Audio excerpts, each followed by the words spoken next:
ये आकाशवाणी रायपुर है। लीजिए सुनिए कोरबा जिले की चिट्ठी। आलेख राजश्री गुप्ते का है।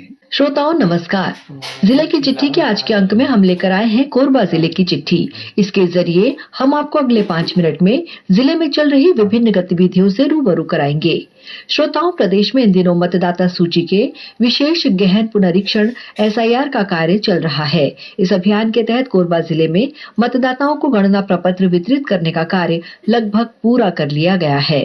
जिला कलेक्टर अजीत वसंत ने बताया कि मतदाताओं से गणना प्रपत्र जमा करवाने की प्रक्रिया शुरू हो गई है। अब तक 20% से अधिक गणना प्रपत्रों का डिजिटाइजेशन किया जा चुका है। बीते 4 नवंबर से शुरू हुए इस अभियान के तहत बूथ स्तरीय अधिकारी BLO द्वारा मतदाताओं के घर घर जाकर उन्हें गणना प्रपत्र वितरित किया गया था। गणना प्रपत्र भरकर जमा करने की अंतिम तिथि 4 दिसंबर है। जानकारी के अनुसार वर्ष 2003 में जिले में मतदाताओं की कुल संख्या 5,90,000 से अधिक थी।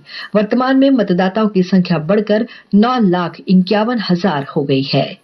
इस बीच निर्वाचन आयोग ने एक विज्ञप्ति जारी कर मतदाताओं को साइबर ठगी से बचने के लिए कहा है। मुख्य निर्वाचन पदाधिकारी यशवंत कुमार ने कहा है कि विशेष गहन पुनरीक्षण SIR से संबंधित किसी भी कार्य के लिए कभी भी मोबाइल फोन पर वन टाइम पासवर्ड OTP नहीं मांगा जाता। मतदाता OTP या अपनी निजी जानकारी किसी भी अनजान व्यक्ति के साथ साझा न करे। उन्होंने कहा कि SIR से संबंधित सभी सेवाएं केवल मुख्य निर्वाचन पदाधिकारी के आधिकारिक माध्यमों से ही प्राप्त की जाएं। मतदाता और अधिक जानकारी के लिए हेल्पलाइन नंबर 1950 पर फोन कर सकते हैं। श्रोताओं, जिला कलेक्टर अजीत वसंत की अध्यक्षता में बीते 20 नवंबर को कलेक्टोरेट सभा कक्ष में शिक्षा विभाग की समीक्षा बैठक आयोजित की गई। बैठक में कलेक्टर ने निर्देश दिए कि इस वर्ष 10वीं और 12वीं की बोर्ड परीक्षा परिणामों में पिछले वर्ष की तुलना में कम से कम 10% वृद्धि सुनिश्चित की जाए। इसके लिए उन्होंने प्राचार्यों को प्रभावी कार्य योजना तैयार करने को कहा। साथ ही कलेक्टर ने अर्धवार्षिक परीक्षा के परिणामों के आधार पर 15 से 35% अंक प्राप्त करने वाले विद्यार्थियों में से प्रति विकास खंड 100 छात्रों का चयन कर आवासीय सुविधा सहित विशेष प्रशिक्षण की व्यवस्था करने के भी निर्देश दिए। कलेक्टर ने अर्धवार्षिक परीक्षा के बाद प्रत्येक विद्यालय में रिमेडियल क्लास अनिवार्य रूप से आयोजित करने को कहा। श्रोताओं, जिले में इन दिनों किसानों से समर्थन मूल्य पर धान खरीदी की जा रही है। धान बेचने में किसानों को किसी भी प्रकार की असुविधा न हो, इसके लिए जिले में 65 खरीदी केंद्र बनाए गए हैं। जिले के मधवानी, चचिया, केंदई, इतमानगर, मधवान, चिर्रा और केरवाद्वारी जैसे कुछ केंद्रों में हाथियों के विचरण की संभावनाओं के मद्देनजर धान खरीदी के बाद तत्काल धान का उठाव किया जा रहा है। वहीं अन्य राज्यों से आने वाले धान के अवैध परिवहन को रोकने के लिए सीमावर्ती क्षेत्रों में 9 चेक पोस्ट बनाए गए हैं। इस बीच किसानों की सुविधा को देखते हुए किसान पंजीयन और फसल रकबा सुधार की अंतिम तिथि बढ़ाकर 25 नवंबर कर दी गई है। जिन किसानों ने अभी तक पंजीयन नहीं कराया है, वे किसान पोर्टल के माध्यम से फसल रकबे में सुधार करा सकते हैं।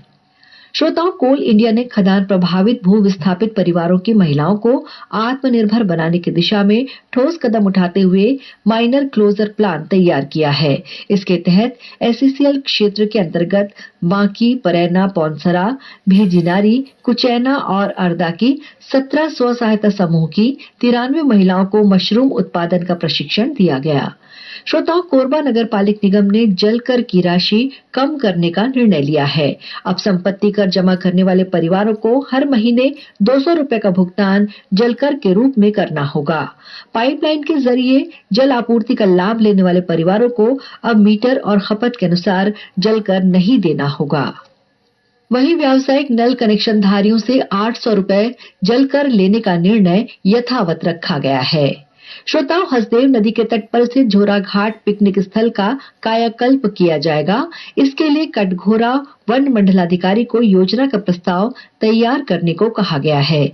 इस क्षेत्र में पर्यटन को विकसित करने के लिए DMF की राशि का भी उपयोग किया जाएगा। इससे स्थानीय लोगों के लिए रोजगार के नए अवसर उपलब्ध होंगे। इसी के साथ जिले की चिट्ठी का ये अंक समाप्त हुआ।